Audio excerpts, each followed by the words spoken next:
Holy nostalgia. On today's episode of Nostalgia 101, we're here with toy designer Matt Nuccio. Hey, All right, everyone, welcome to The very best thing of all, there's a counter on the ball. So try to beat your very best score. See if you can jump a whole lot more. Oh, Dan, I know you didn't have an intro set up, so I No, just I'm gonna needed to do jump that. in I'm on gonna that put commercial. the skip it singing as Yeah. as the thing right after I say that. It's all gonna be in editing, people. So Yeah, as you're there it listening to is. it, it's all exactly the way I wanted it. Welcome to a special episode of the Nostalgia Test podcast, a podcast where me and Manny put our pop culture pass to the ultimate test. And today we are joined by Matt Nuccio to do an episode of Nostalgia 101. And I love these episodes. Truthfully, it's been a little bit since we did a 101 episode. Yeah. Learning about this whole pop culture world that we've been trying to, figure out, was it good? Was it not? I don't know. But everyone, the Street Fighter episode's been causing a lot of anger. So please keep the comments coming. Keep talking to us about whether or not Street Fighter passes the nostalgia test. At this point, probably, we're probably going to put out there the Days of Thunder episode. So that'll probably be out there and all your comments. And go to our website, follow, subscribe.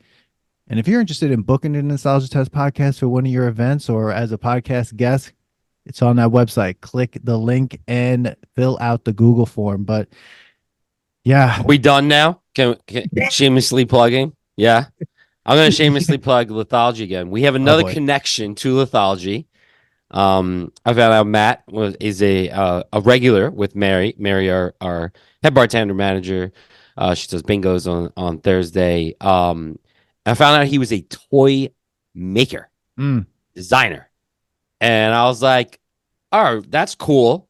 Like, I mean, how big of a toy maker are you? And I'm like, what's your like number one toy? And he just throws down nonchalantly. He's like, yeah, Tickle Me Elmo. I'm like, what? Tickle Me Elmo? Like, wow. That's not nonchalantly just a regular toy maker. No. I was like, oh, you're like big time. So Matt, welcome. Hey guys, how you doing?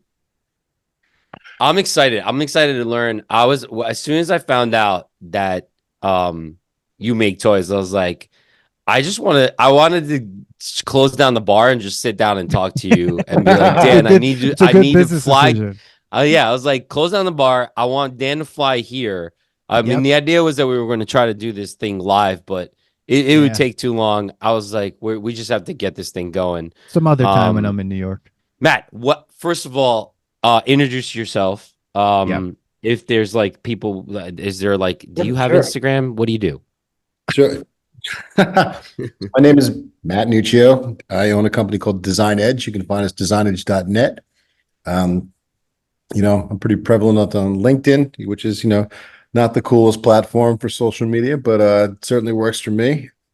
No, I heard LinkedIn is like where it's at now, especially to like network and business wise. It's like the social media for business. It's a crazy place because I wasn't looking to do much on LinkedIn, and I just started watching it just start like creeping up, and one day I'm like 2,000 people, then 3,000 people, then 4,000, then 5, then 15,000, then 20,000, then like 30. It just kept going. Are following you? Wow.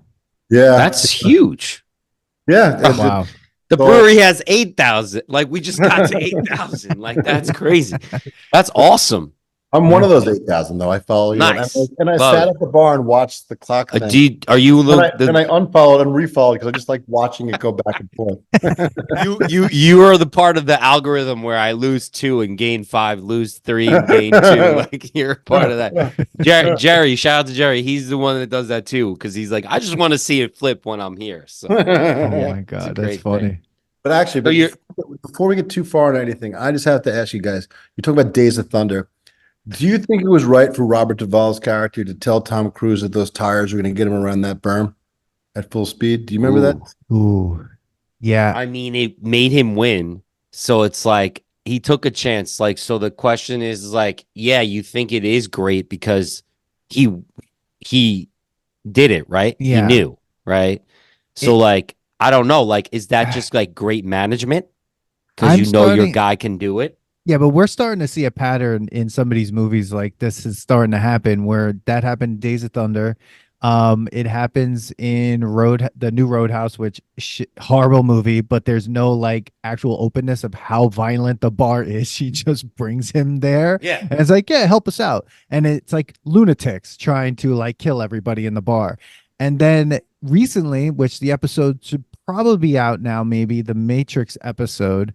Um, Morpheus really doesn't tell like anyone or Neo really how crazy it is if he takes the red pill. He just Yeah. kind of gives him this philosophical speech. And he's like, you take the blue pill and you take the red pill. And then he's just like, all right, red pill time. And really, like, you wake up like it's fire in the sky. Like, holy shit, what is going on? I'm Like, finding a parallel between this and like dating apps. Like you read the descriptions, then you show up, and it's like this is not what I signed up for. Yeah, yeah, but like back to your question, the main question, like, was he wrong? I guess morally, yeah, he was wrong because yeah, he took a chance on a person's life. yeah, But if you want to say like as far as like it was he a great um I guess he's a manager, right? Or like a coach or like It's been a long time. Was he pit boss? I don't he's a remember. pit boss. So like you yeah, would say he'd be like a football manager or like yeah, like they called him I guess they call him manager in soccer terms or whatever or like he'd be a coach. So like yeah, was he a good coach to get his player to go for it? yeah. Like I don't know. I I think mean that's I don't know. I think he I was couldn't wrong. even answer that. I think he's wrong. Like you think he's Because wrong, Dan? yeah, You thought he think he's wrong? I think it's really morally horrible because I think of Rocky and like Mickey Okay. was totally upfront with Rocky all the time. He's like, "You're gonna lose. You're You blind. You all. can't do this shit. Yeah. Like you're Yeah. too you're too slow. You're too this. Like And Rocky was just like, and he gave him all the information, and Rocky's still like, "I want to do it." And so he's Yeah. like, "Okay, like whatever. It's your life. Let's do this." So I think it was plus like I don't know. I'm trying to think how much moonshine they drank in Days of Thunder. Oh He my must have been God. still buzzed when he was like driving Maybe, that car. yeah. I can't remember. It's been so long. Does Duvall's character make it to the end? Because if he does, Yeah. then the sequel could be a courtroom drama to which Tom now sues him like Yeah. 30 something years later. Yeah. Sure. Yeah. Oh I my mean, God. Duvall was like that character was already involved in the lawsuit when that guy's what's his name's father crashed into the wall. Yeah. Right, give him the Magic same Man's fucking father. speech. Yeah. Yeah. Yeah. Yeah. Yeah. So yeah, That was a that's a good tangent. great tangent and great question because I don't think that was brought up in the episode that like Yeah, he I don't lied. remember what happened. But that win, like you could argue, and I know this is still going on the tangent, is that you could argue that lie propelled Cole Trickle to become who he was, Yeah. and like we wouldn't have Days of Thunder without that. So like that No. lie needed to happen. I He needed think that push. I think what happens is we saw like it's literally the beginning of Top Gun. So I feel like there's a whole universe, and I said this in the episode that he started out as Flanagan in Cocktail, and then he ends up in the Air Force. Oh no, he's in the Air Force. Like that's the whole thing. He's Yeah. leaving the Air Force and he's going to then Cocktail to then open up his own, Fridays, and then he, in the middle of that, I guess, is a race car driver somewhere. I don't know. I think the bar fails and he becomes a race car driver. Yeah, Like yeah, that's how I would go with it if you're gonna link those three movies together. and then yeah. Anyways, guys, that was a nostalgia test tangent. Yeah, Um, unfortunately, there was no toy line because they're not going to an awesome tie-in. We could have just yeah, yeah. There wasn't any toys. That was Tom Hanks movies. So, Yeah. all right. So, you're a toy designer or maker, or all of them? I'm all the above. So All the above. So I own a company. We're a toy development company. So we develop toys, toy concepts, and toy IP for companies like Mattel, Hasbro, Spin Master, Jax, down to collectible toy companies and board game companies and pretty much the entire spectrum of the toy industry. And it's been doing it for my entire adult life. And How was this company like formed by your family? Like how did so this happen? so I grew up in the toy business. My dad started in the toy industry in the late 1960s, working for Ideal Toys, Mm. which at the time was like a big deal. Then he kind of bounced around Aurora. Then he was at a company called HG Toys, which made some really nostalgic shit. Like if you guys Mm. want to go down a rabbit hole, look up all the HG toy dress up sets because they did like Chips and Dukes of Hazzard, and they even had a Serpico dress up set. Like this is like some Shut crazy, up. yeah, Really? Crazy. yeah, yeah. A lot of Planet of the Apes stuff, total 70s. Wow. And he worked there for about 17 years. And then when I was in middle school, the company got sold off and they were moving everything to Chicago. He didn't want to go to Chicago. So him and my mother, who is an illustrator and at the time was an art teacher, started the company out of the garage doing like package design. Mm. And immediately a lot of people jumped ship from HG Toys and started other toy companies like Toy Biz and Toy Max and Oh, wow. stuff. And we were just along for the ride, working on all that early Marvel stuff and just sort of grew from there. I started running the whole thing in about 97. And then I opened up some offices in China to do manufacturing for people. And we went from just, sort of package design and product design to manufacturing. And then from manufacturing, I started opening doors for setting up distribution for people. And now we're like a toy company for hire. So we do it for the largest toy companies in the world. And we also help like entrepreneurs who have an idea that want to get it to market because I can open those doors. Wow. Whoa. So you're saying like do you like have to bid on toys? Like if Mattel's like, all right, this movie's coming out and we want on this, they come to you, or do you go to like, how's it work? They Like, come to me. yeah. So if we won't use Mattel as an example, though it's a recognizable name, but they're just, they're the largest toy company. Okay. Actually, the Lego's the largest toy company. Mattel's the largest publicly trading toy company. Mm. So, yeah, if a movie's coming out and there's a bunch of people that want to get that, we call that license, the license to use the rights, people will pitch and they'll come to us to do pitch decks or develop some products specifically for that pitch. So licensing is a very parallel industry.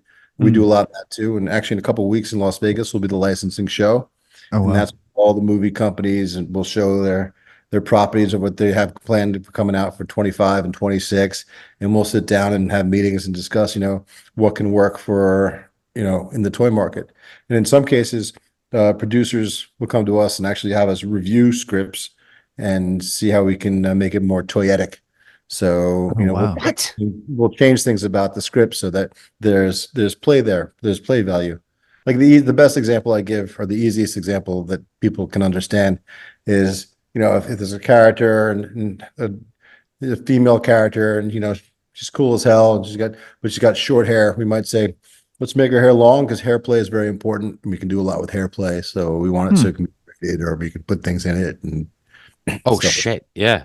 So I there's didn't like think a about whole, that. yeah, there's like a whole theory behind like what type of idea, like what type of ideal play, like from certain parts of like an action figure or a toy that you're dealing with and you kind of know over time will work.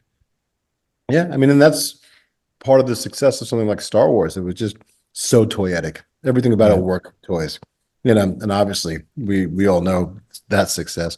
But there are other toy lines that you just fall flat. Like it might be a cool movie, but Over the Top wasn't exactly the greatest toy line. And it did Yeah, there's exist. like one toy. Yeah, Like, yeah. yeah, exactly. Well, That you and don't you want should no have one the wants hat go a backwards. yeah Like it just like automatically goes a Lincoln backwards. I'm Hawk. trying to go down that action tangent now because think about it.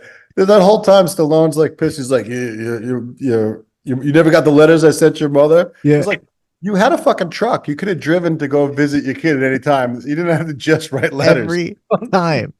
Every time.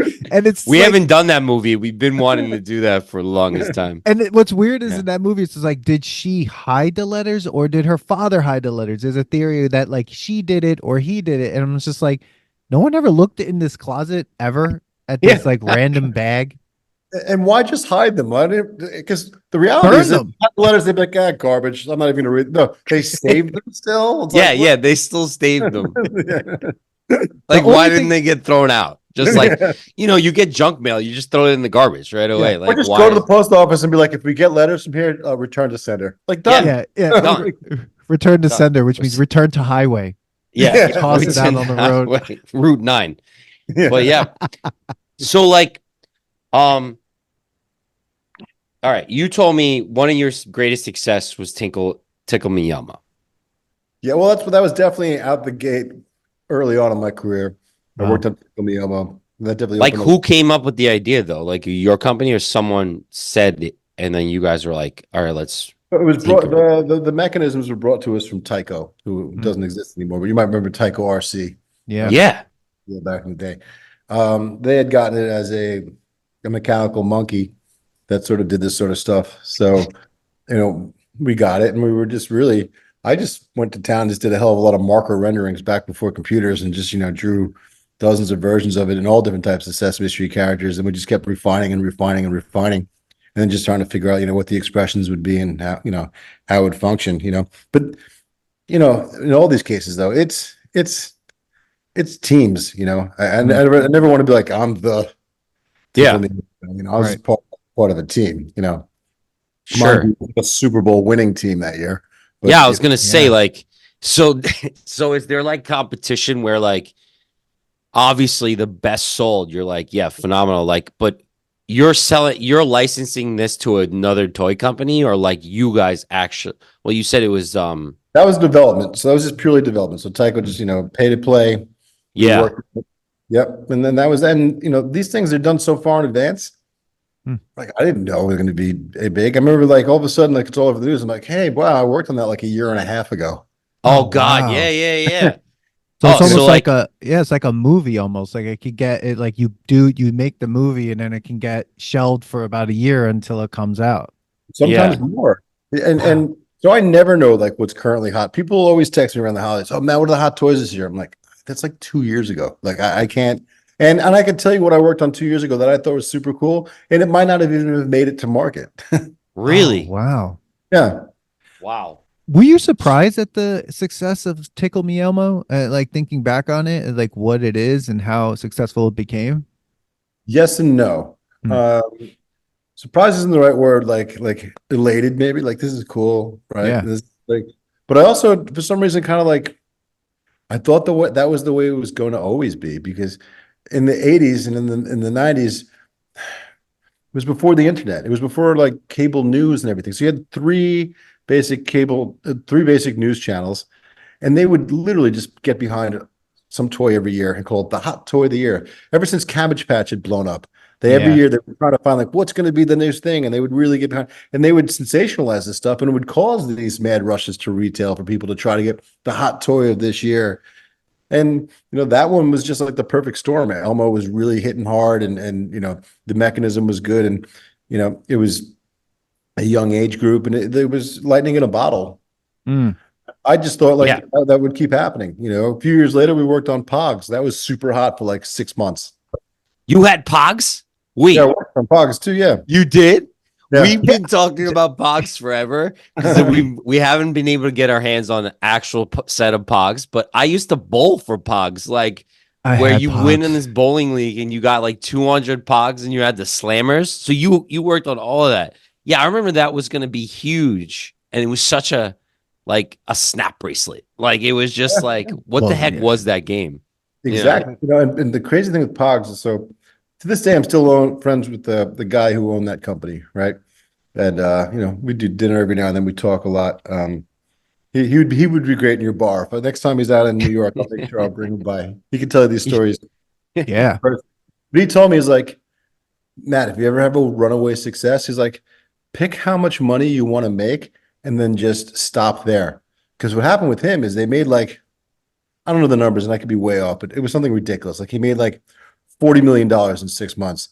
And then it just fell off a cliff on the other side. There was too much inventory. And then he lost like 30 million on the other side of that. Yeah. Wow. Shit. Yeah.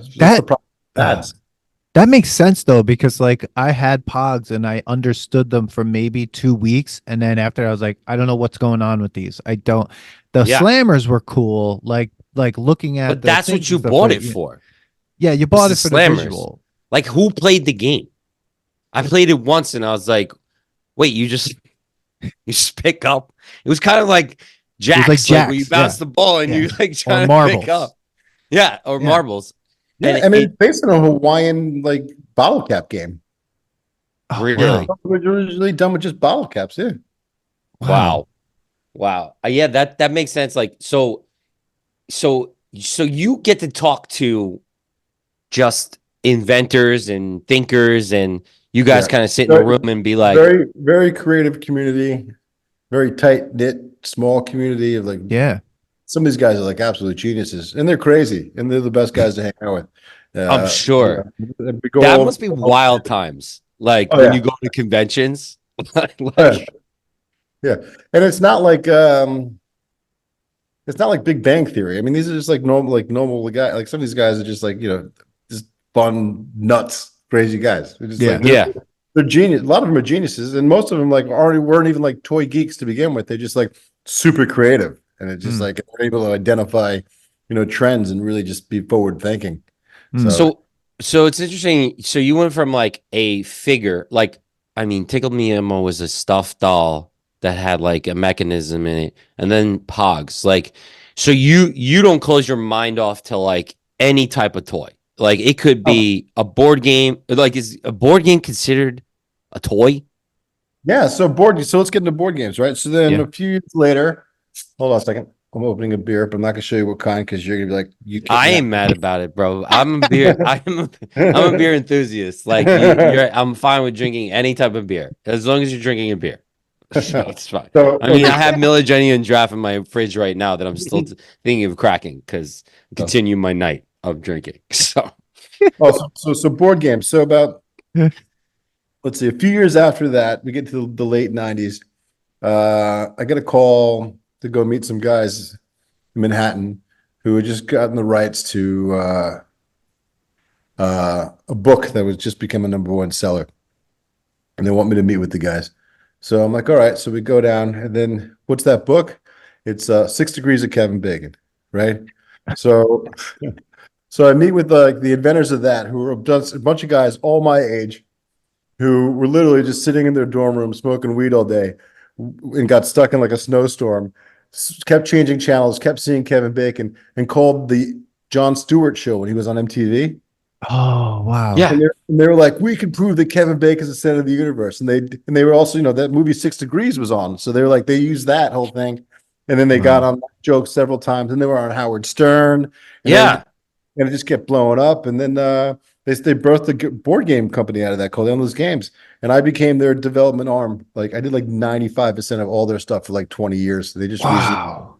like a company. I've done thousands of board games since then. So like you got so so you're working on so many different levels of game, like just playing is what I'm seeing. It's not just toys. It's just It's play. game, it's trends too. Like another Yeah. one, like one that I think is like really crazy because my kids are playing this now is again like early to mid 2000s. One of my clients goes, "Oh, my son plays Texas Hold'em in his dorm room. You think we can make kits out of that?" I'm like, Hmm. "Yeah, absolutely." So we like branded Texas Hold'em, put them in a bunch of tins. If you type into Google right now like Cardinal Texas Hold'em, I guarantee you'll be like, "Oh my God, that's a set we had." We turned Texas Hold'em into like a household thing over the Wow. course of like 2 years, and actually got nominated for Toady, which is Toy of the Year on Texas Wow. Wow. Hold'em. Yeah. So That's Dan, this amazing. Matt would have been perfect for us to talk to when we All of were stoned in what the man who shall not be name's like basement, it's and all we I was came thinking about the whole time just now. and we came up with the beer pong. We wanted to Table. come up with a beer pong table before like beer pong was like really popular. And we were like, what about if you just have holes in the table and then you could like fold it up and blah blah. And we like had this whole thing. We were talking for hours and it went nowhere. If I knew you, Yeah. Matt, I could go up to you and be like, yo, can we do this? Like, how do we develop? Oh, but you know what? Sometimes it backfires. And I'll give you another example using beer pong. Okay. So who comes to us to develop a beer pong thing and they're going to make beer pong a household thing? Post Malone. So we work with Post Malone on like doing this whole like thing, whole series of beer pong, what's it called? The World Series of Beer Yeah, Pong. 'cause he had like a Oh, TV that's show or like right. Yeah. YouTube thing, right? Yeah. Tanked. It didn't go. Tanked. Wow. Tanked, But yeah. that's because now, right? Like I will say beer pong is a totally different game now. Yeah, people play it and like, but People they're just think it's playing with gross now. water. They're playing Yeah. it with water. They're not playing like what we did back in the day where it was Yeah. like you had Hardcore. grass in you had grass in the on your ball and Yeah. and like you had to finish the beer like Yeah. before you moved on. Like I played with my nieces and my niece who's like 22 and I was like no wonder you guys can play like 20 games in a row. You're not getting drunk. You're just You're not playing this playing the game. game. Dude, I remember playing it for years, and then I remember the first times when people started busting out solo cups, and I was like, "That's a smart idea." Because we were using like whatever we had. Yeah. Yeah. Yeah. Yeah. Yeah. Yeah. Yeah. Whatever it was around. It's like this thing here, that thing there. One's a Burger King cup, and the other one's Yeah. a cup. Yeah. No, I mean, that's Mm, crazy. So, wow. wow. All right. So, I could go into so many different levels. I want to ask, there's obviously different trends that you're saying you're already thinking 2 years ahead in a way. You're thinking Wow. like this could be a thing 2 years Yeah. ahead, and you're working with so many different projects. Do you have to think like, all right, this is an action figure that we think we're going to do well. This is a video game that's going to go, not a video game, but a board game that's going to do well. Like, there's so many different. Like, is there different departments in your business? Like, Yeah, kind of. It also depends on the client. So some of our clients are focused in those areas, or they have a division that's in that area. So if it's like Mattel, the Hot Wheels division is very different than the Barbie division. So if the Barbie Yeah. division comes, obviously we're focusing on Barbie-esque things, and Hot Wheels is. mhm. So yeah, so if they come, whatever type of company comes to us, we're developing in that area, whether it's preschool or crafts and activities Mm, or games. But we also invent and license items too. So if 20 minutes from now, I have an idea and I jot it down, and then I go to the office and build a prototype, and then I go and I pitch it, and then I get paid royalties for however long that item's successful. And we've had Who do some. you pitch it to? Oh, well, a lot of these companies have a department called inventor relations. Mm. Okay. So I All also right. So actually you. link it to but not everyone can access those people. So if you guys had an idea and you wanted to go to Mattel, you could go through their portal. You'll probably never hear from them again, or you can yeah. contact like someone like me. I'd fine tune it a little bit, and then Right. I could have a meeting with them, next week if I wanted, and and we've done that. We've brokered invention ideas too. So somebody could come up to you, like I'm sure once somebody finds out who you are, do people like say some like stupid stuff, and you're like, dude, that's not gonna work. Like I'm not even gonna continue. You're almost like a mini Shark Tank. Like you're just like, yo, I think this Yeah. would be Yeah. great. Yeah. Like Yeah. I'm Yeah. drunk at the bar, going like, yo, this toy would be fucking phenomenal, and you're like, no, like it's not gonna happen. The best thing to do in that situation always is like, hey, all right, cool, let's Google it and see if it's been done. 99% of the time, it's been done. So the internet is giving them the hard no. I don't have to do a Yeah. thing. Okay, Oh, yeah, that's all great. right. That's great. So have you seen like so your family started in the 60s, you said 60s, right? My dad Like started in the industry in the 1960s. so have you found with the coming of a technology with the apps and all that stuff, is it harder to sell toys? Is it harder to find the fad or the trend or the thing that's so popular, or are you finding it that is such a niche thing that people still want? Like you said Lego, like I know everyone uses Lego, Yeah. it's the top thing because that Lego itself changes. Like you can make your own Legos. So like that toy itself is great because of the fact that it allows But you to be Lego's your gone own through some inventor. transitions, and they've almost gone out of business a couple of times themselves. Yeah. The landscape has changed a lot, even in my tenure. And not necessarily for the worse, because everyone's like, it was like, oh, the internet and digital must be killing the toy business. My answer to that is like, did TV kill the radio? No, they're Right. just different. They're just True. different. Also, when I was a kid, I remember hearing all the time how odd it was in Japan that that adults read comic books and collected toys, and now worldwide adults read comic books Yeah. and collect Collect toys. toys. Yeah, Yeah. so Right. that's actually now that's That's called Kidult. That's an actual market. It's an actual Yeah. demo. Wow. You Yeah, know, kid adult. You so don't the you don't market's you, expanded, if anything. you don't have the rights to like Funko Pop, right? No, Like, but Funko Pop. I don't have. See, if we're at my office, I could show you. But Funko Pop made Funko Pop of me. really? Yes. It's That's amazing. awesome. I made a Funko Pop of my nephew, but like, like the customized like one that you can go, you have to like use a specific like things like Yeah. that. He collects Funko Pops. And I find Funko Pops it's a funny toy because it's as if they created their own market Yeah. by making things collectible, but are they collectible? Look at Oh that. my Yes, God, that's that's amazing. awesome. Oh, hold on. So, oh my God, that's amazing. Yeah, take a snap of that. I could send you an image of that if you want. Yeah, definitely. Yeah, You could follow my company on Instagram, Design Edge Inc. And then you can, I mean, nice. I was gonna say like it seems that because of the research, like because of the adults are now us basically, and I think like we had some really amazing toys and things like that that like we are still interested in this whole thing that we do with nostalgia. That nostalgia is so hot right now in terms of like childhood. You have all the IP like Star Wars still coming out. Marvel is huge. So like there's like comic books, Star Wars, toy collecting and everything is so big. And I feel like there's a big community that is just keeping like that I feel like what you were saying, Manny. I don't think it's changed. It's changing, but it's like there's still a huge market for like action figures and stuff like that, even if it's not to play with them, but to collect them. And collecting is not, like you were saying, Matt, like it's not something that people are hiding or anymore. It's like people flaunt that. They're just like, look at how many I have. Like this is amazing. oh yeah, I mean, we worked on some really cool collectible action figures. When there was a toy company that's still around today, and they're very popular, that does just collectibles called Mezco, and we were their art department for like the first like 5-6 years. So we did a lot of the packaging development and some of the development on some really cool stuff, like Living Dead dolls, which is Yeah. if you're like a goth kid, you kind of know those. I really still really love the Run DMC dolls we worked on, and the Reservoir Dogs were action figures, and like with the Reservoir Dogs came out with an action figure. yeah, we Yo, did love that. Yeah, it did was Mr. cool. Blonde come with like a razor? We did, He did. Yes. we did. Yeah, yeah. But Buscemi refused to let. We weren't allowed to put weapons in his set. He wouldn't allow us to do it. Oh, Really? really? So you even Oh, had to like talk to you even had to like get agreements from the character oh yeah, we the do. We actors. do. Wow. We did a release Really? party, and Michael Madsen and I are having a conversation with my friend. We did.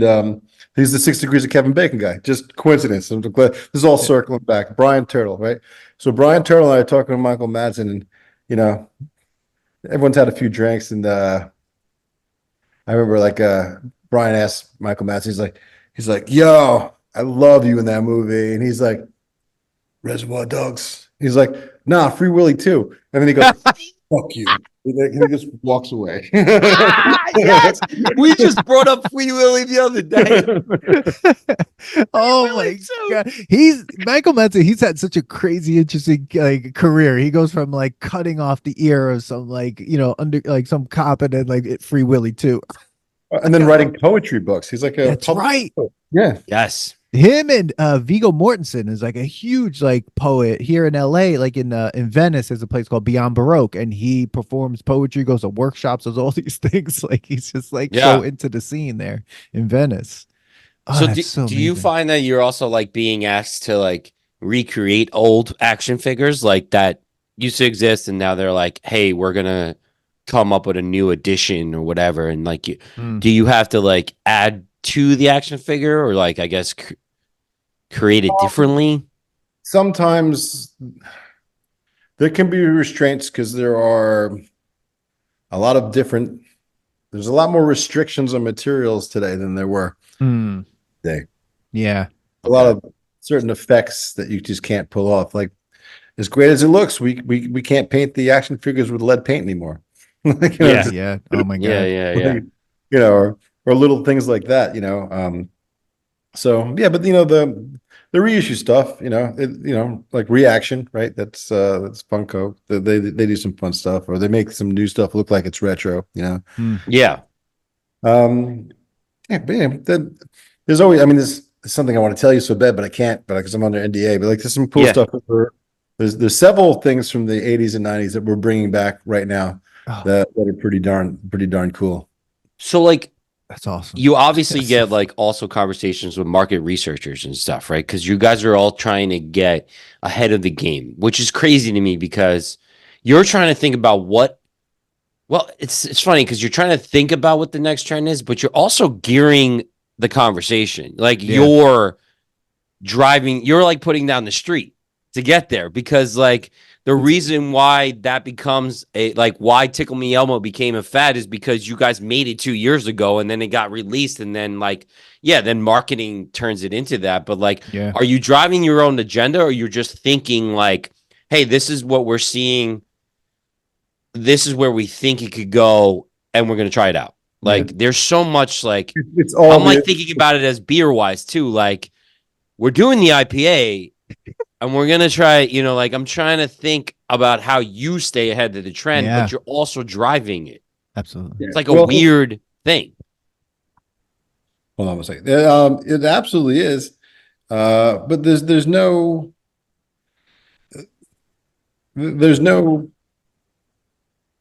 right or wrong answer to that. Like sometimes we're completely driving it. Sometimes they're telling us where to go.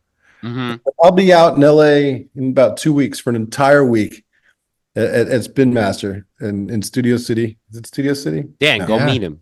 Go Well, meet him Culver there. City. We're in Culver City. Oh, Culver City, yeah. Yeah.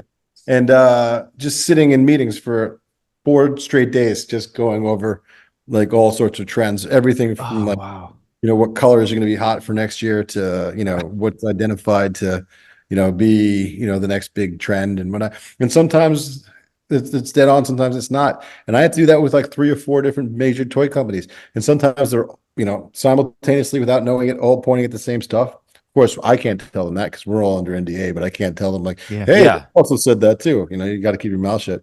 But and then sometimes like one company's info is completely the opposite of the other companies. And you're like, all right, let's see if Really. you got it right. Like, Wow.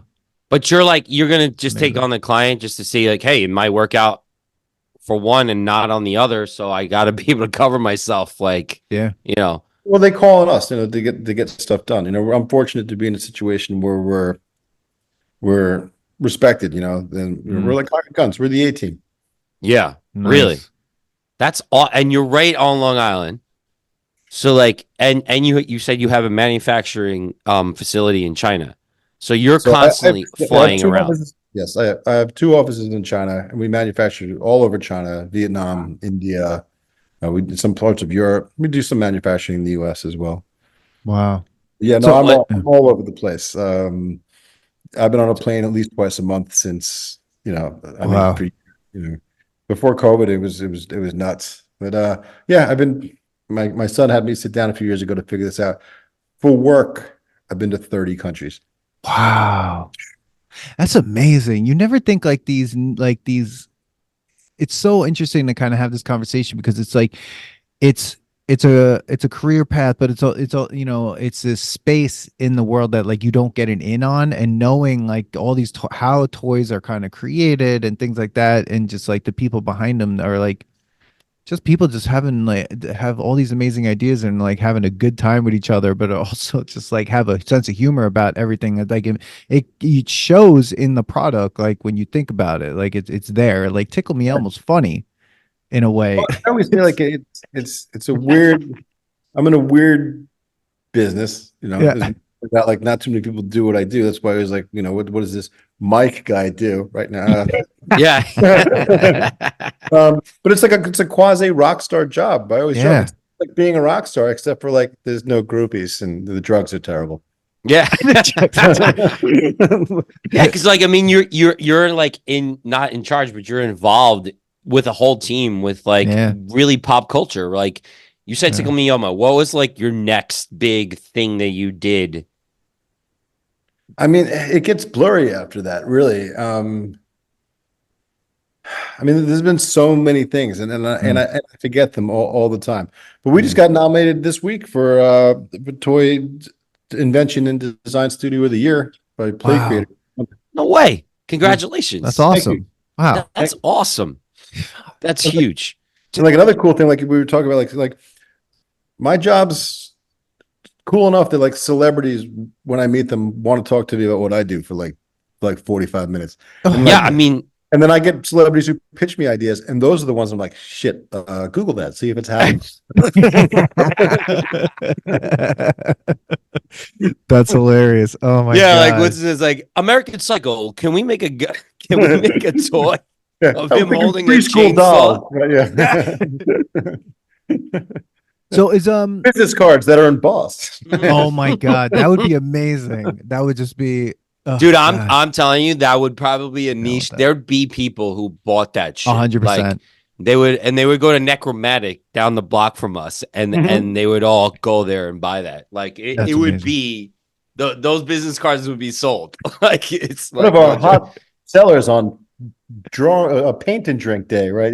Yeah. Yeah, no, it would be like a lot of people. Some people on this that listen to this show would be into that too. Billy would 100%. play Oh, that stuff. are you kidding It's me? funny though. I don't really go into that pub because I actually worry that that's the pub that they'll be like, I won't even be able to use the restroom. Somebody will be following me in there to like Yeah, asking you all these things. Yeah, that's Yeah. funny.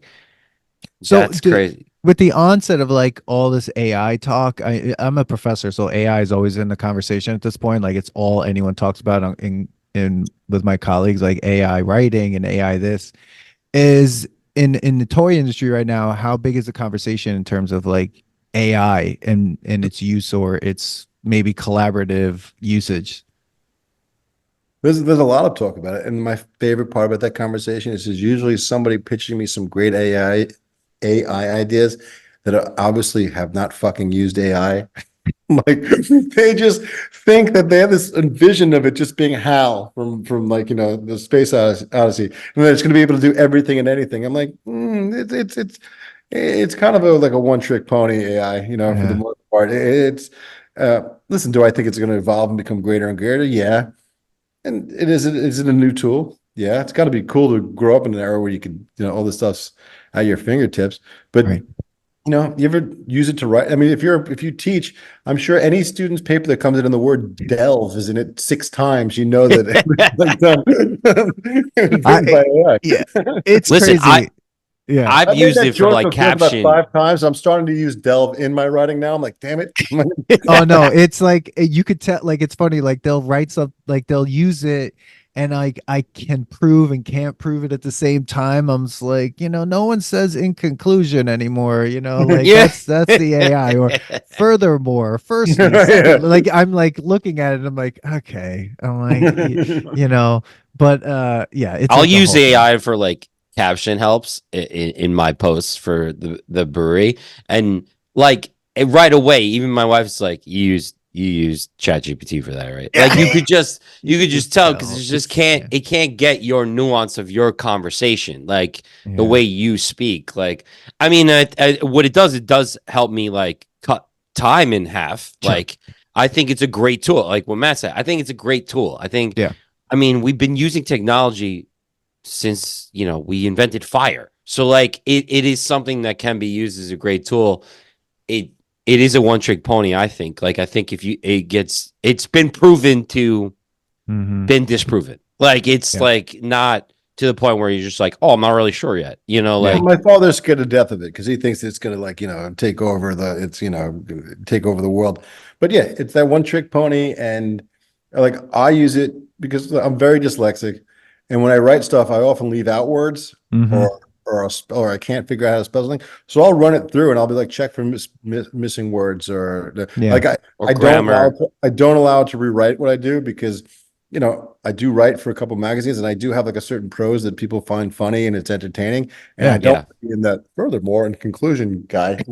Yeah, exactly. That's just not me, like if it was a lawyer, but Yeah. and I tried once or twice, like write it with humor, and it was like the corny shit. Like, Oh my god! One time I tried to because I do that Macho Manny Randy Savage bit, and I'm like, all right, let me get a caption with that, and I was like, write it like Macho Man would, blah blah blah, and they did it. I was like, No, I'm just gonna write it. I'm just gonna write it myself. So like, this is terrible. This is terrible. Like, Oh it my was like the God. PG version of Macho Man, but like in the 80s, but like written now. It was terrible. I was like, what are you talking about?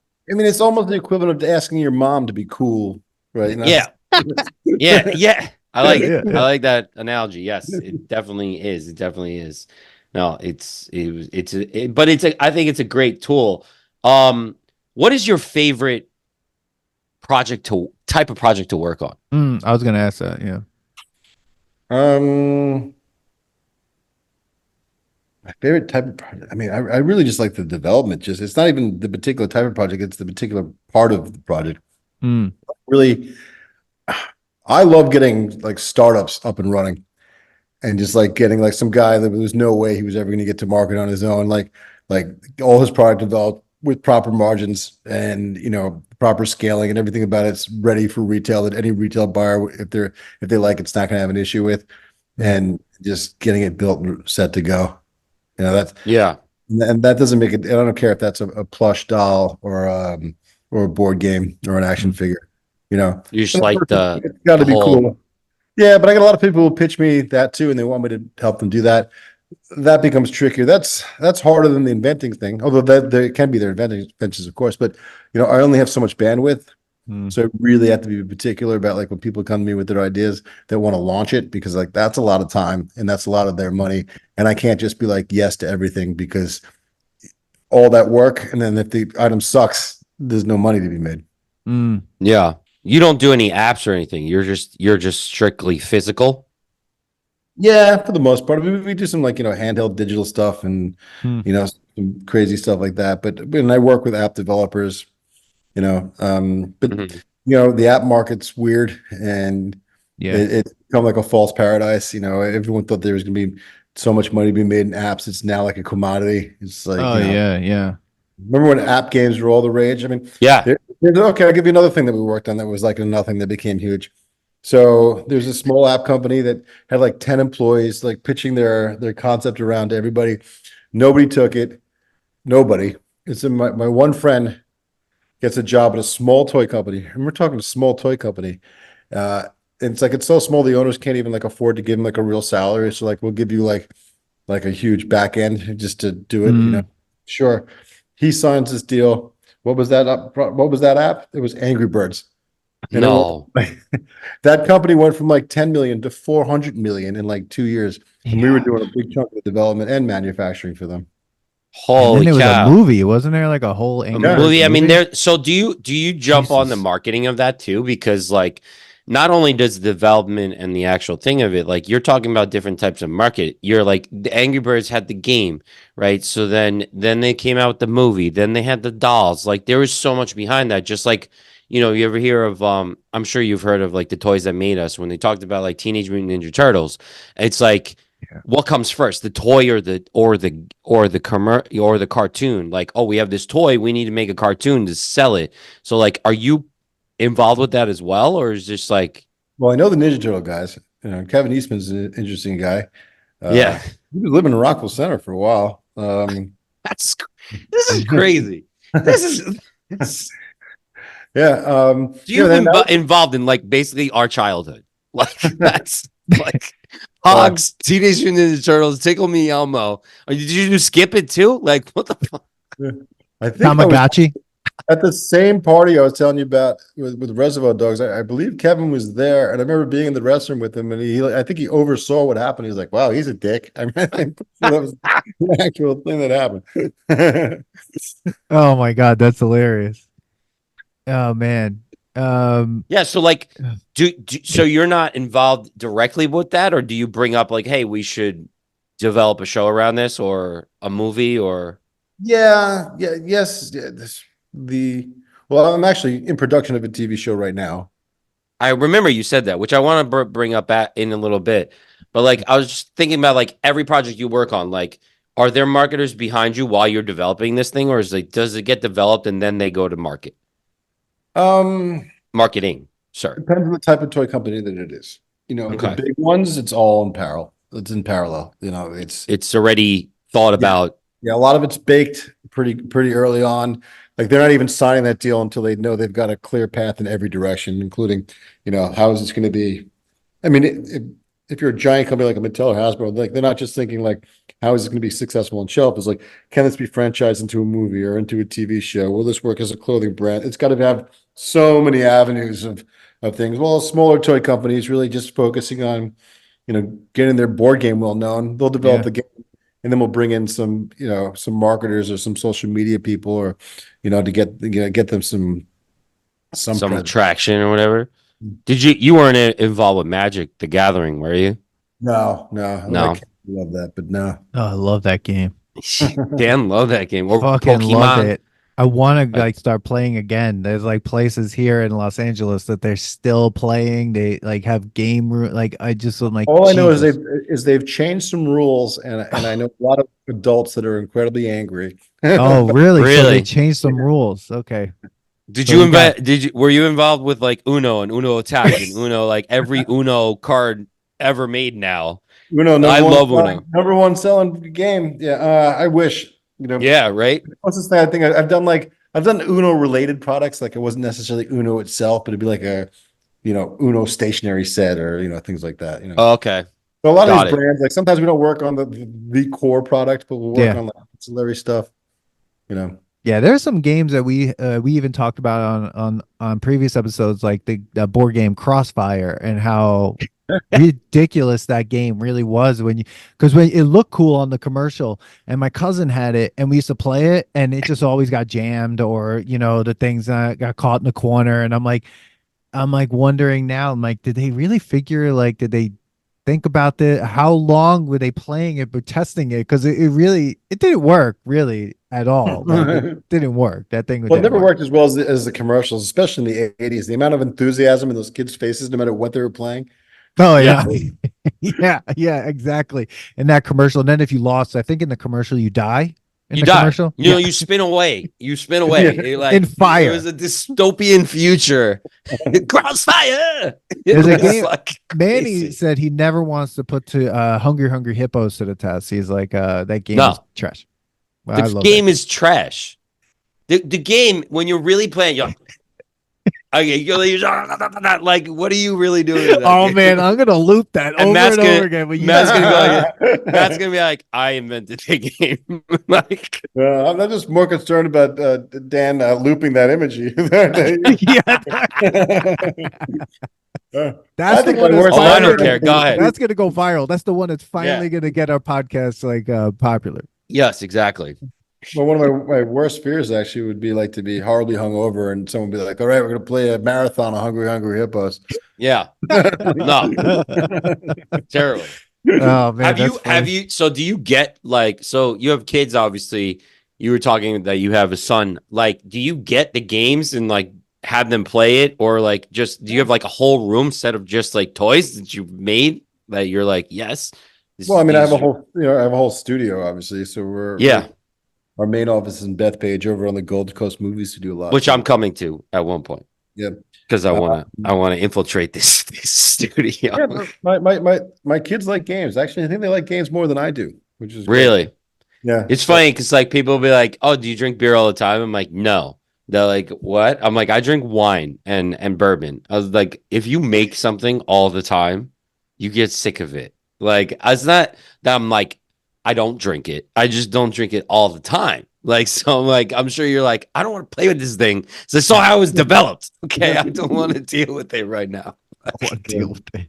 I'm not as bad as that but I guess like I'm not making, if I was just making like just board games all the time, I guess that would be like just making beer, right? Yeah, imagine seeing hops at the raw of the hops. Like IPAs, I hate seeing the waste of IPA. Like the when we pull the hops, like it looks horrible. It's gross. It doesn't Yeah. look appetizing. And then, people are like, "Oh, I love IPAs." It's like when you have to see what goes into making that IPA, it's like, Yeah. even my uncle helped me can one time and he was like, "I never want to drink an IPA again." Like, he was My so friend, mad my about friend used to homebrew, popular. and he took me to the place where you buy where they are homebrewers in Boulder, Colorado, which has like some of the largest amount of like homebrewers like per capita. But like he would take me to get the supplies, and he would get the hops, and he's like, yeah, see this, we could, this is part of the cannabis family. We could smoke this. And I'm like, okay, bro.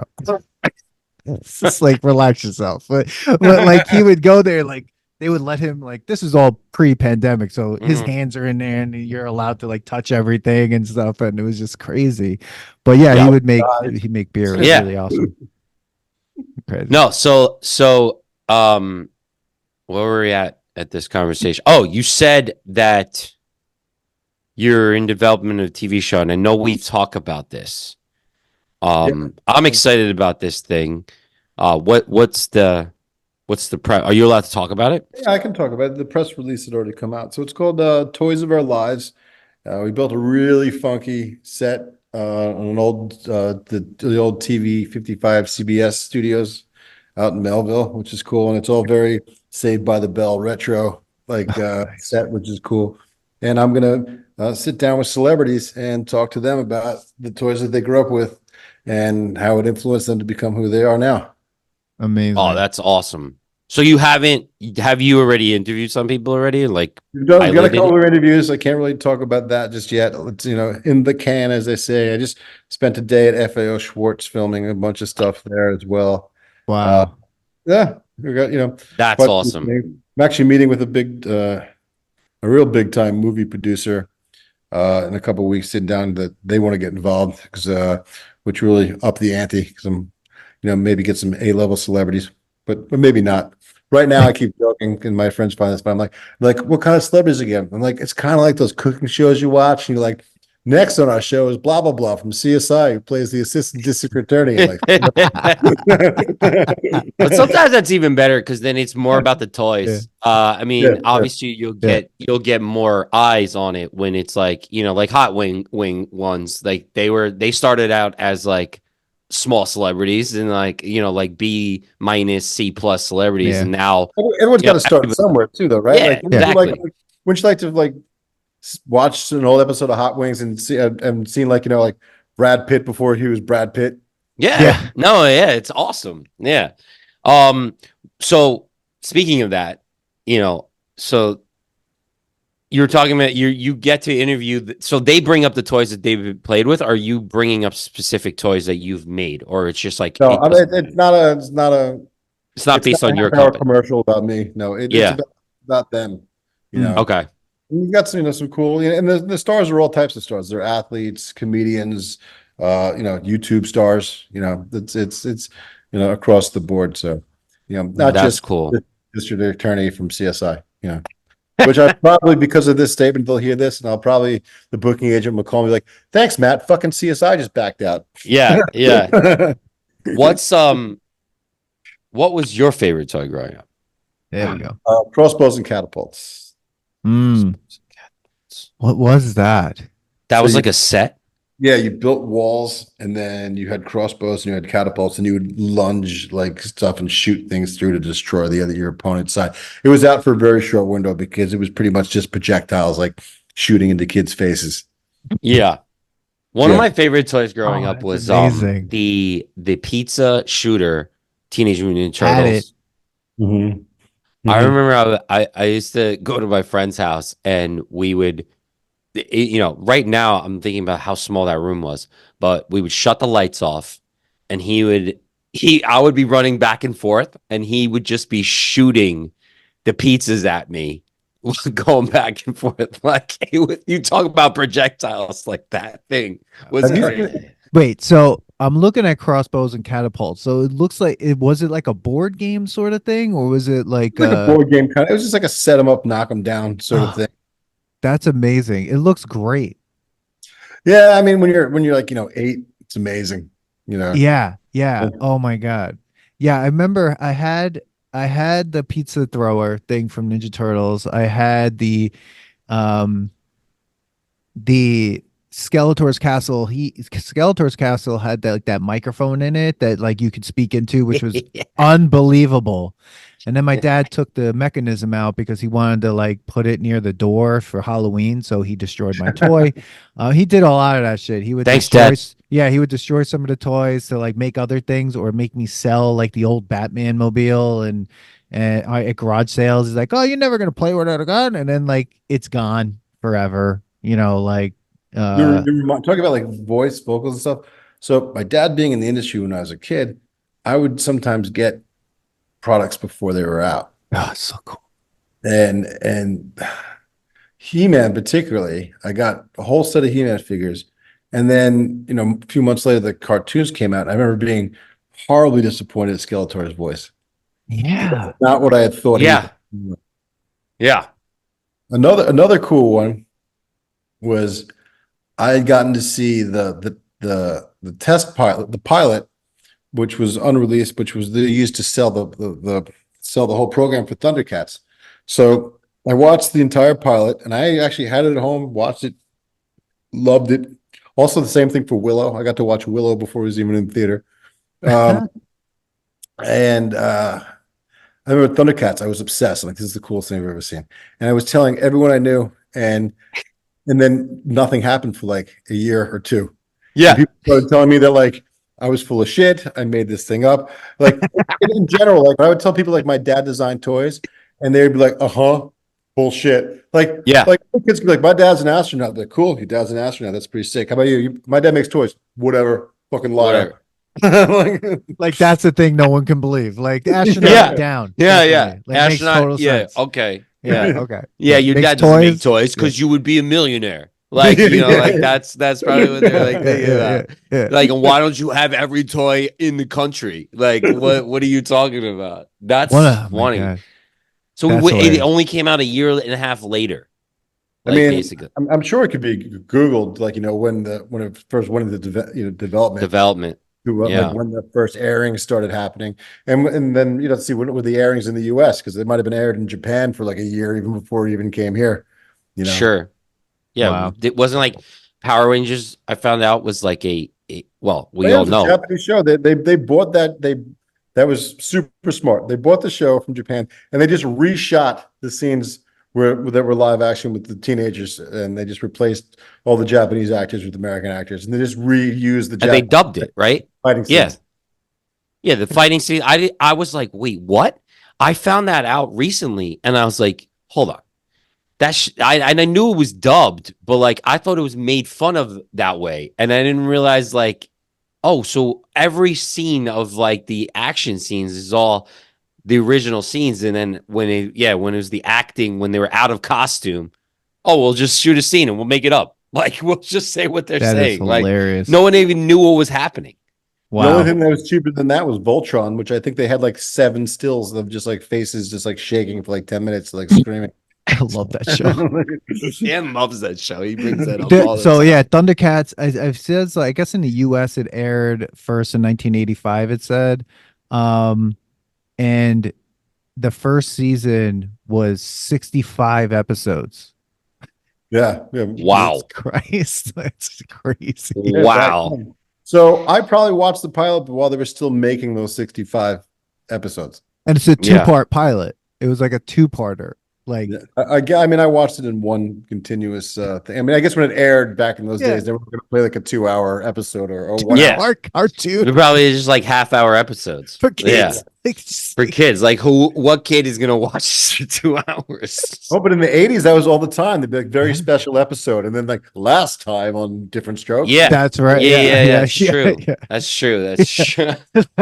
Last time on Family Matters. Now you got 3-hour movies. But, Just crazy. Like I just recently started realizing like there's movies that I've been avoiding because I'm like, that movie's 3 hours. I'm not gonna watch. I'm like, I can fucking pause shit and watch it like I'm binge watching a TV show. Like I don't have to sit through a 3-hour movie. Like, so we're big on like the 90. We're trying to bring back the 90-minute movie here on this podcast. Because it's just fun. Like to me, like you tell a story, it's there, middle, beginning, middle, end, done, 90 minutes. I don't need anything else. But then I'll argue. We brought this up that I'll binge watch a whole show for 4 hours, but you could argue that every hour or every half hour of that show is a beginning, middle, and end. Where like you have a 3-hour movie. You're only getting to the middle of that 3-hour movie in like an hour and a half. So it's like they don't make it like it's a 4 episodes. Like that's why you will do that with the TV show. What is each one of you guys like? What was the absolute latest show you just binge watched? Like you might have even just finished it today, or you're in the middle of watching it. I was just watching Ripley because I wanted to compare the fact that I'm kind of mad that I don't like reboots and I don't like remakes. And I don't think that Talented Mr. Ripley needed to be remade or rebooted. What's up? I think it's a book series, right? I'm not sure, but you remember the original one Oh with yeah, I Matt. remember. Remember when the Matt. movie came out? It was based on a series of books. So I Yeah, think that. so they're making it that way, I guess, because like every episode's about 45 minutes. And last night I just watched almost all of them. Um, I do appreciate that they're trying to go more of like a film noir kind of look for it. It's like black and white Noir. and noir. Sorry. It's like black and white. What? You should say Whatchamacallit. moi. I make up words here, Dan. So I know. So I kind of appreciate that. It kind of gave me like what's his name? Hitchcock vibes. Mhm. A lot of the black and white, even like the way the cinematography is. So like I appreciated that. I didn't particularly like the actors were fine. I just was just like whatever. So I have like I literally watched that for 3 hours yesterday. So like I have the time apparently. So like what the hell? But I still want a 90-minute movie. But like, it's an arc thing. Like the arc of the 1 hour show, it's like a beginning, middle, and end arc for an hour, right? And it's not even a full hour. I mean, really, it's never really a full hour or full half hour. In a 3 hour film, it's a beginning, middle, and end arc in 3 hours or 3.5 hours. So these arcs are much more expanded. And at a certain point, there's times where I'm watching something long and I'm just like, well, okay. Like we got it. Like I unfortunately watched the other two Matrix movies after we did the episode, and holy crap, I forgot what was happening in those two films. And I was like, all of this conversation between Neo and the architect can like literally been condensed down to being like, I created this shit. There's multiple of you. Get the fuck out of this room. Like, like it was crazy. Yeah. But I get what you're saying. I think it's like we forget we could pause things and stuff, but uh I don't know. Like I don't think I didn't see one of the Oscar nominated films this year. I think I saw one, I saw but Barbie. it wasn't Barbie. I saw Barbie. I didn't see like I can't everything else. bring myself to watch Oppenheimer. No. What about you? What have you watched? You like lighthearted stuff? What's up? I said you don't like. Yeah. No, I totally like I know I heard it's phenomenal, but like for some reason I'm just like, nah. In general, Nolan films are hard to watch for some. I think I'm just too ADD. Like I appreciate the look and the feel. I think he's a fine filmmaker. But I mean they can be taxing. Yes. And as soon as my one friend saw it, I was like all ready to go see it. My one friend's like, most of it's a courtroom drama. I was like, fuck, I don't know. I don't. I could watch 3 hours of them testing the bomb, but I don't think I can watch like 3 hours. Yeah, that's how our friend Steve said that when we did the Airheads episode. He's like, when we did our appearance on the Movie Boners thing for the nominations that they had us do. He's like, yeah, most of Oppenheimer's just in a courtroom, and I was like, well, why the hell you need to see that in IMAX? Yeah. Like, what the hell's going on? Yeah. What was the point of releasing it that way? Yeah. It's like taking Godfather 2 and just you can hear the stenographer typing. Yeah. Yeah. Someone was snoring because it got so boring. I mean, what other show have you watched any shows lately? I just finished Fallout. Oh, I actually did watch Fallout. That was entertaining. I liked it. It gave me a little bit of a Lost vibe for some reason. And I'm still mad at Lost because I stopped watching Lost after season 3. And then when I found out they were going to end it at like season 5 or 6, I was like, okay, I'll go rewatch and just find out. And then when I got to the end of Lost, I was like, I want my fucking life back. I am pissed. I lost everything. It was like, I was so mad at that show. Yeah, that's why they call it Lost. It's like, what about Silo? Have you seen Silo? I have not. That's pretty good. That's pretty good. And I got into Sugars. So recently the shows that I have been watching, I can't double screen, which means it's that interesting for me to watch because I do have like ADHD and I have to. There's so many things going on, but like if I tried to watch Sugar while I was double screening, and I was like, don't know what the fuck's going on. Got to come back to this. I really have to be paying attention. Another one is the 3 Body Problem. They said was like really good. I tried to watch that 4 times already. Yeah, I saw. I started watching that too, and it's one of those ones. All of a sudden, I just woke up, and the next morning it told me I watched the entire series, and I didn't make it through the first.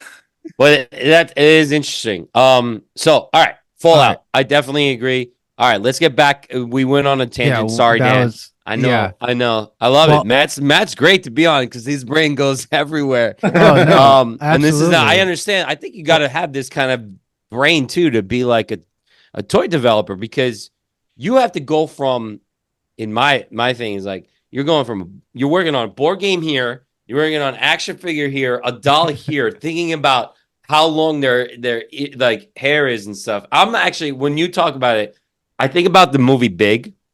Do you like that scene? Like, do you like the office scene? Is it kind of like that's like, well, I don't get it. Like, what does it do? The building just turns into a building. Robot, right?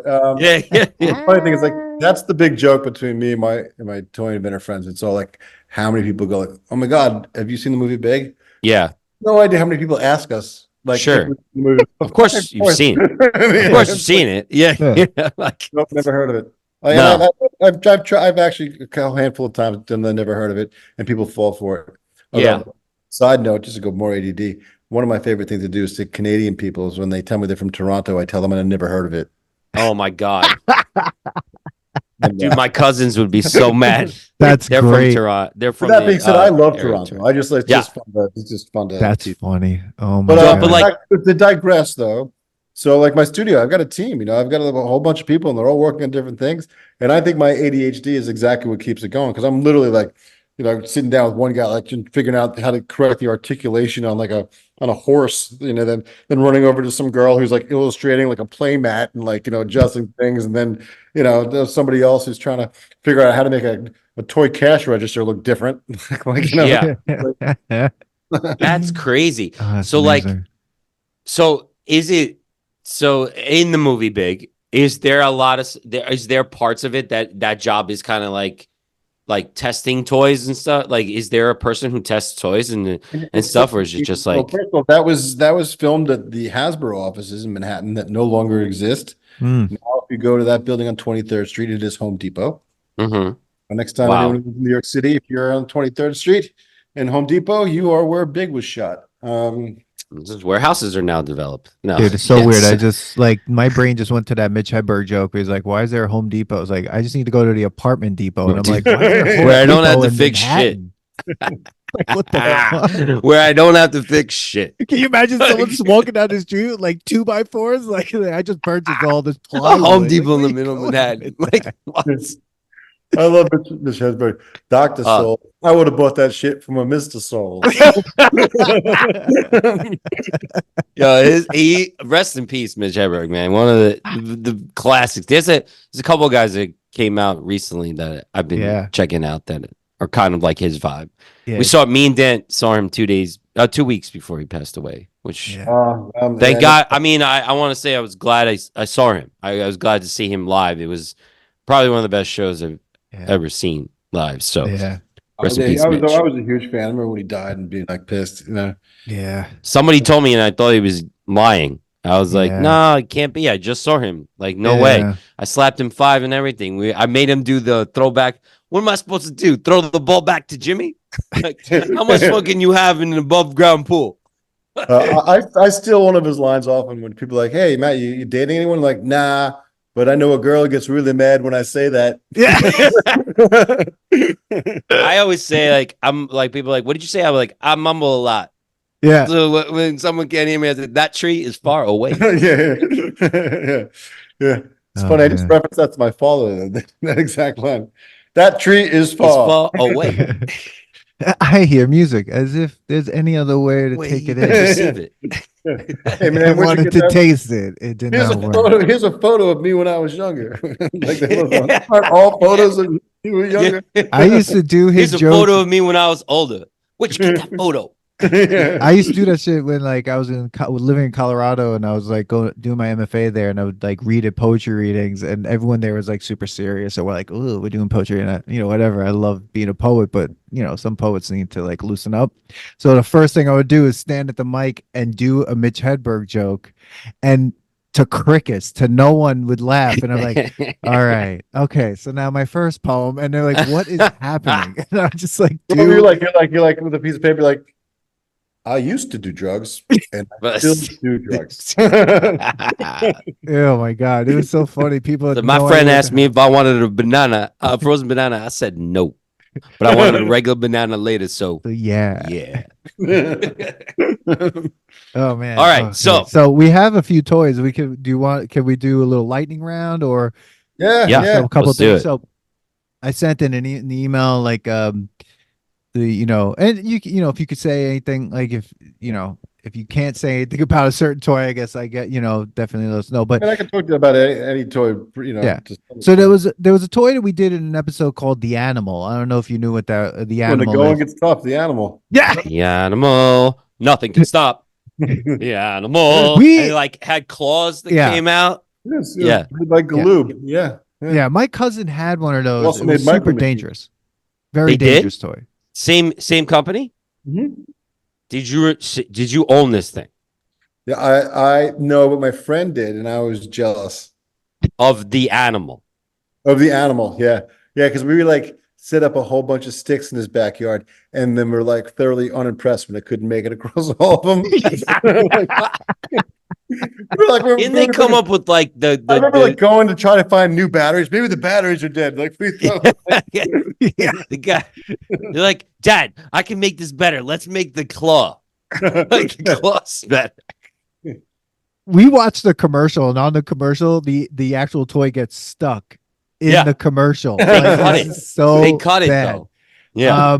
Yeah, we said it didn't pass the nostalgia test, and I thought I read a story once, or I heard when I was a kid, or maybe our parents are trying to scare us that thing choked a child, was like actually like climbed up its shirt or in the back and like choked it because it got stuck. The shirt got stuck in it.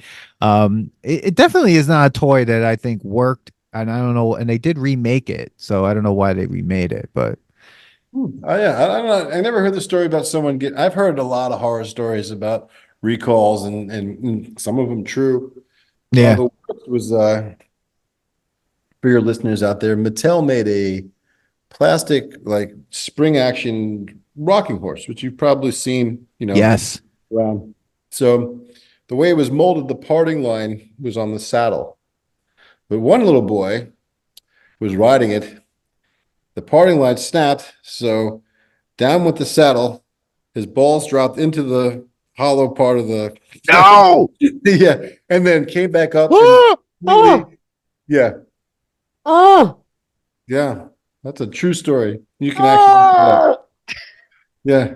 Oh my god. And then I was at Munich. Like, yeah.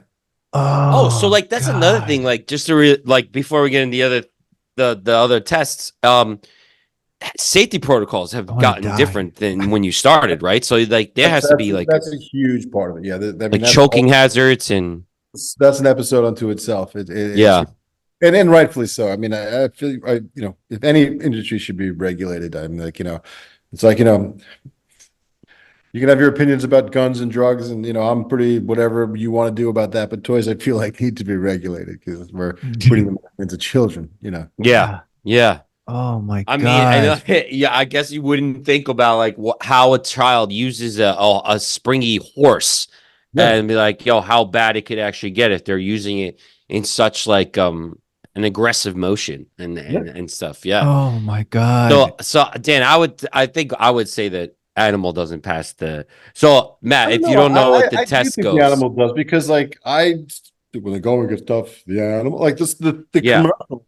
The commercial's sick. The commercial was great. Yeah, no. So like the way we talk about like I don't know if you understand the parameters of our test, but like there's something it's bad. It's not. It's nostalgic, but it's bad. It doesn't even pass it. Like it should never have been made. It's nostalgic, but it doesn't pass the test as in like it wouldn't be something. It's not good. that you would have now. Like, for instance, like The Matrix, we said passes the test, right? Because it's still a good movie. Such a good movie to watch. So you're like, oh, I watch this now. Like, it was great. Where Three Musketeers bar doesn't pass the test, because who just eats nougat? But maybe you like just nougat. But we're a non Three Musketeer podcast. We and then like think that candy bar is terrible. We also put Take Off Your Pants and Jacket as terrible album to the test, and we were like, it's not as good as we thought it was. So like that's our but something so it could still be good and nostalgic. It could be nostalgic, like bring you back to that time, like the story you told, but it's just like, would I recommend someone using this? No.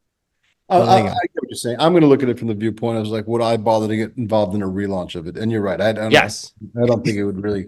By modern technology, there's so much better stuff that it wouldn't be really worth bringing back the animal. So you don't think? I'm actually now thinking like, well, how do you make it better? You make it a remote control, for God's sakes. The thing didn't have a control; it just went. It just went, right? It was kind of like an automatic.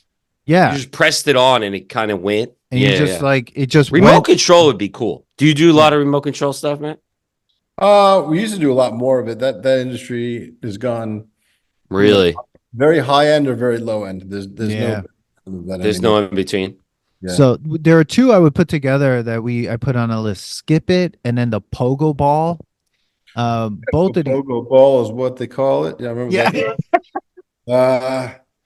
Well, Pogo Ball was just good if you wanted to break both your ankles. You just yeah. The commercial though is hilarious because they make it as if like you started a rock band and you were playing the Pogo Ball while you were doing the rock band. It was crazy. Without even seeing the commercial, I can see the commercial in my head. Meaning, like, there's definitely pink and like turquoise triangles in the air, and freeze frame that turns black and white, then it's like hand colored fast. Yes. So 90s, yeah. And it was like making as if like we were gonna turn into a Pogo Ball society where like we did everything with Pogo Ball. Yeah, Yeah, it was. And I remember like the commercial though. I do like there was like a sidekick, right? And like that. Yeah, yes. It was everyone was doing shit on a Pogo Ball. It's like again, my cousin had a lot of this stuff, and I remember using it. And I was like, "This is not fun. Like this is like really a bad idea." I think we were just exercising. I mean, one of the things that was everywhere for like a couple of years, and it's nowhere to be seen. I think the modern Pogo Ball would probably be like that ripstick thing that was like you saw everywhere for like a couple of years, which was like that, those little you skateboarded without touching the ground sort of thing. Yeah. You don't see them at all anymore. That's true. Wow. Yeah, the thing where you kind of made the S like kind of like hoverboard before hoverboard came because now it's like all you see it at USC. USC students ride that have shit that thing on campus. Now, did you see that they came out with like a second version of that? It's actually two separate that too. boards that have wheels on them, kind of like roller skates, except they're not roller skates. They're like pads that you go on and you just. At least they're efficient, right? Like that ripstick was like, you want to skateboard, but expend like 30 times the amount of energy, not look as cool, not get laid. Like this is your like people look crazy. Is not a rebel like a ripstick. Like people look insane on it. They look manic, like you said. They're like trying to. You know what I thought was a very surprising thing that like took off was the Razor scooters. Because like when you first saw them, you're like, who the heck is going to use this? Well, they were big in Japan. Yeah. Razor was trying to compete against Tech Deck. So they were making little small things, and they found these little small versions being made in Japan of those Razor scooters, and they're like, what the fuck is this? And then they started importing the scooter itself. And that's how the break here. Wow. But again, I wouldn't be caught dead on a scooter, but like that's that turned into a thing, and people I won't even still be seen on rollerblades, let alone a scooter. Like I like rollerblades. I want to get rollerblades. It's LA, man. That's the thing. When you live in LA, like all these things are happening around you. It's like, oh man, there's like a cool. LA is like where rollerblades are like from, right? Like you get on the beach, like, and then like the Barbie movie, right? You're just gonna yeah.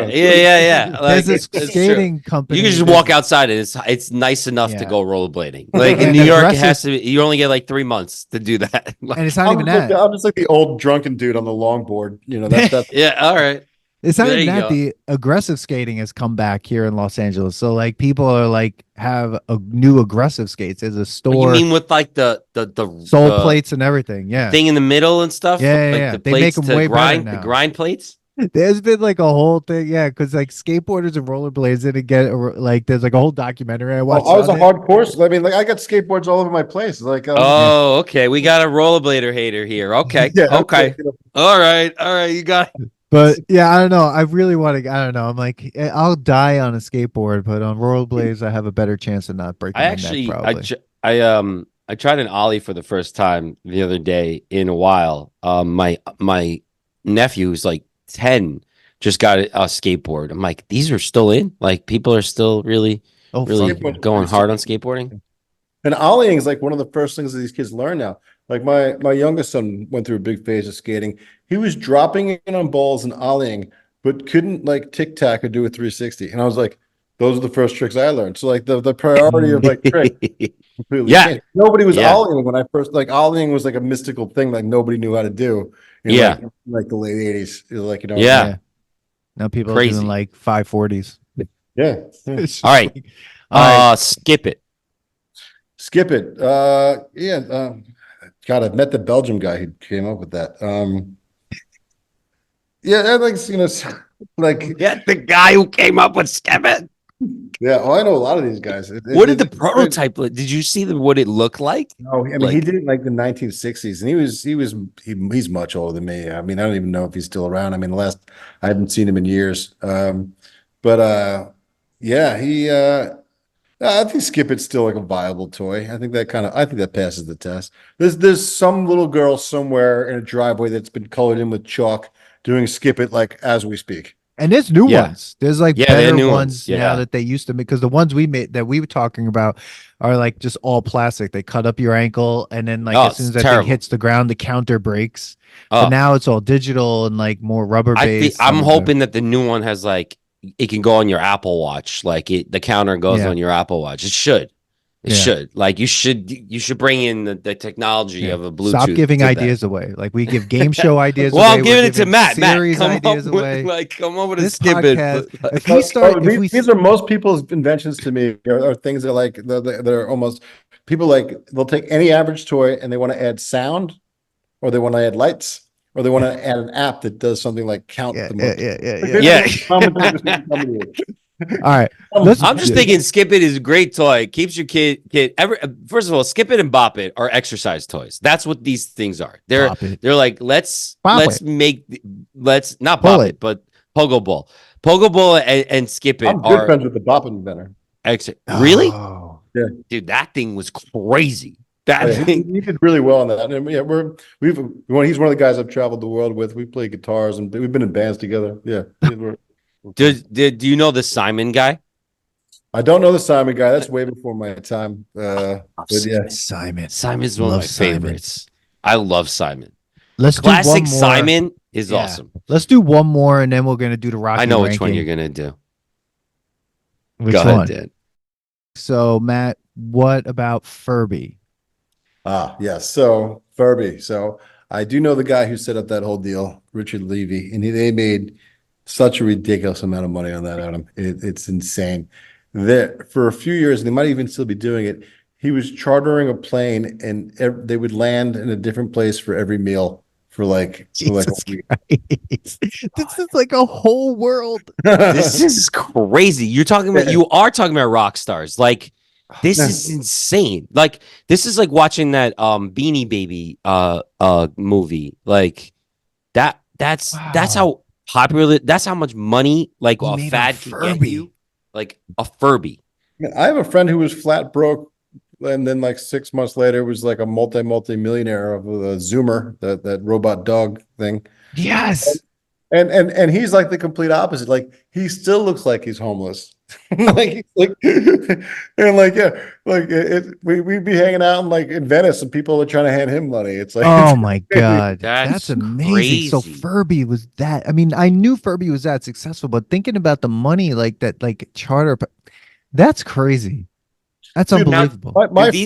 my friends these three guys started this company in Canada. They're like a couple years older than me called Spin Master. The company is now worth 2.8 billion, right? Each one of the owners is personally worth over $1 billion. And then there's times where like I'll look up like the net worths of like famous people that I think are like, this guy's super wealthy, and they're not worth nearly as much as those guys. And I'm like, that's insane. That I Wow. like, this guy is worth more than Tom Cruise. Like, Yeah. like, He develops toys. yeah. Yeah. Fucking I mean, awesome. or part of like, that's crazy. That's That's amazing. crazy. Do they try to make that Furby guy? Did he try to make other things, or he's like, I'm just Oh sticking yeah, with no, this Furby? that's how I know him. We've worked with him on many projects. Wow. Yeah. I mean, he's still at it. It's like, it's one of those things like, if I won lotto tomorrow, like it's not even in my head, like I'm going to quit my job. I'm like, I was like, what am I going to buy new for the office? Like, that's like, Yeah. Yeah. Yeah. Because That's like fucking you awesome. make toys. yeah, Like that's a pretty awesome gig. Like Wow. yeah, you make things that make people have a good time. Like Yeah. it's like that Wow. come Well, together, have a good time, even have a show about it on the yeah. podcast. Like so Well, I get it. before we let you go, we went way over time, but this has been so amazing. It really, but we need to ask you because you said in an email you love Rocky, so we can ask you the Rocky ranking from the best Rocky to the worst Rocky, Rocky 1 all the way through to Rocky Balboa. How are you ranking these films? And as okay. Manny says to all our guests, you will be judged on this. Well, I mean, the toughest part about this ranking really is Rocky 1 and 2 one film. Oh, okay. See, Yes. This guy knows his Rockies.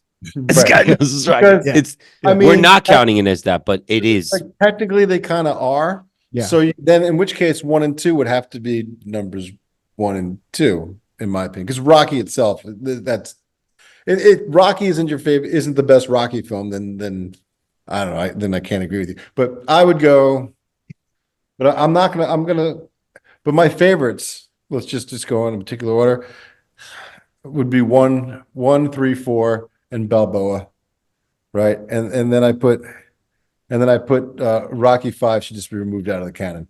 It's it's like not even worth watching. It's like, Yeah. yeah. so So Um, one, three, 1, 3, 4, 6. So in two, are you putting 1 and 2 together, or are you just like yeah, I one? mean that's the thing. Like if you had to make me split them up, I think then it would just be 1 and 2 because they're so interconnected. It's like it's hard to separate them. Although I wouldn't say 2 is one of my favorites. So that's why it's a hard one to. It's yeah. hard. So the way we rank it, I forget exactly mine, but I always put 2 later because 2 doesn't exist without 1. Yeah, And 2, even though he wins, it there's like an hour and a half of reading to her and just nothingness. And you're like, what am I watching? Yeah, but even And Rocky 1 really is there's only the fights at the end. true. My oldest But son was like 3. He was obsessed with Rocky. And I remember sitting there going, watching this little kid, his feet couldn't even touch the ground. Like I sitting on the couch, mesmerized by Rocky. And I'm like, he's not fighting. He's not like, why is this kid yeah, like his Rocky was like a giant kid. yeah, yeah, yes. So I yeah, feel like that's what it was. He was just like connecting with the character of Rocky. And I yeah, still think that's the genius of Rocky. You yeah. know, Yeah. with Rocky 2, I feel like we can figure this out. I bet you we can really set somebody up with like a bait and switch where we're like, what's that like movie from the late 70s, early 80s? The guy's got the Trans Am with the bird on the top. Like, and they're gonna be like, Smokey and the Bandit. Like, no, Yeah. that's not it. Like, It's like, like, Yeah. like, as many things that sound as close to Smoking the Bandit as you could possibly, and then just like yeah, it would be Rocky 2. yeah. Yeah. I mean, you, yeah. you do have to agree that, like, even in 2, that's like the commercial one. He's like, Smeal, I Smeal. Like, Me look a man. Well, I mean, if you read up about it, like he wasn't planning on doing 2. That's He had right. done 2 flops, but after Rocky, Yeah, and then when he wrote Rocky 2, he wrote all that in because he was literally being forced to do just that. that's right. That's Mhm. how he was feeling at the time. Yeah. Every Failed. He every would've had Rocky no movie. career. Every Rocky movie like kind of mirrored Stallone's like life at that point. Like it's crazy. Like 3, 4, like he was like, all right, I guess I'm this character now. Like, and when he accepted like Rocky being like part of his like whole world as much, like he just went hell like crazy into it and created Rocky 3, Rocky 4, and like, but Rocky 5 was like a terrifying. Well, like, that was terrible. But like we do in the Balboa show, was we good. do bring up 4 as being one of the best, just because it's just 80s What's the ultimate propaganda? amazing. It's Yeah, it's just a montage and a montage. It's watching a music video. That's what that movie is. And it launched the career of Dolph Yep. Lundgren, and he didn't say anything. He said like 4 words or something. He didn't even have Yeah. 5 lines in that movie, basically. Yeah. It's really amazing. Hey, All right. the classic says He-Man. Yeah. Oh my God. That movie was so bad. That movie was so bad. Have you ever watched the documentary on Canon Films? It's the best. I No, I want haven't seen to. it. It's good. Oh, it's so first off, they would make a poster before they'd write the script. That's right. Dude, they were That's like true. they were taking money, like the budgets weren't working like for the film. They wouldn't give him enough money. It was unbelievable, especially with Masters of the Universe. Like the story behind that movie is just hilarious. Oh, and it's just 2 Israeli guys, which when because they made Breaking and Breaking 2, Yeah. and that explains so much when they're like they're writing Breaking 2, and the owner, Israeli guy, goes, "Let's call it Electric Boogaloo." And I'm like, Yeah. that's where that fucking name came from. It's such an Israeli guy. Because even as a kid was like, what the hell is Electric Boogaloo? Yeah. Holy Oh, I love shit. it. I love Holy it. shit. Matt, thank you. This has been an unbelievable episode and just an awesome conversation. We're just so happy you were able to come on and talk about just everything that you did talk about. So like super grateful for you. Thank you so much for coming on. Would you like to plug anything at the end before we leave? No, just it What- was a pleasure. If anybody out there's got an amazing toy idea, reach out to find me on LinkedIn, and I guess my name will be spelled somewhere on this thing, so people. Yes. Sure. Yeah, Yeah. I'll put you'll see Matt's LinkedIn as well at the bottom, in the show notes right here in this episode and everything. And definitely just this has been an awesome conversation. I can't believe the superstardom of toy makers. It's just the lifestyle is what I didn't even think about. Like, Unbelievable. but then it makes sense because toys are the most, Yeah. used things in the world. Like you have toys now, so, like you're saying, adulting, so amazing. like whatever. So you have toys from 1 year old till 85. Like so, Yeah. it's a great industry to be in. So. Unbelievable. But But awesome. yeah, thank you so much. The Matt, next level again. is a brewery, but we'll talk about that. What's up?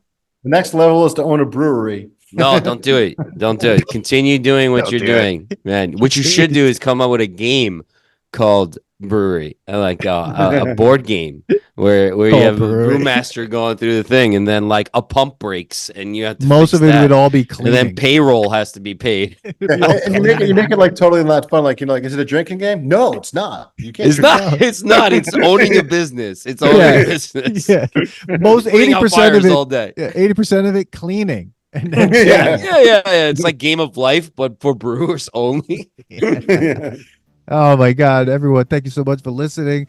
Follow the podcast across all social media, email at the nostalgist at gmail.com with any comments or ideas or anything. Just follow everything. The link will be at the bottom. Thank you so much, Matt, again, and everybody. See you in the next episode. Peace. Thanks for listening to today's episode. Please subscribe to the Nostalgia Test podcast to know when new episodes drop. Don't forget to leave us 5 stars and a positive review so more people can find the podcast. Share your thoughts and memories on today's topic on our Twitter at Nostalgia Test and on Instagram at The Nostalgia Test. Tune in next time because you never know what pop culture will pop up on The Nostalgia Test.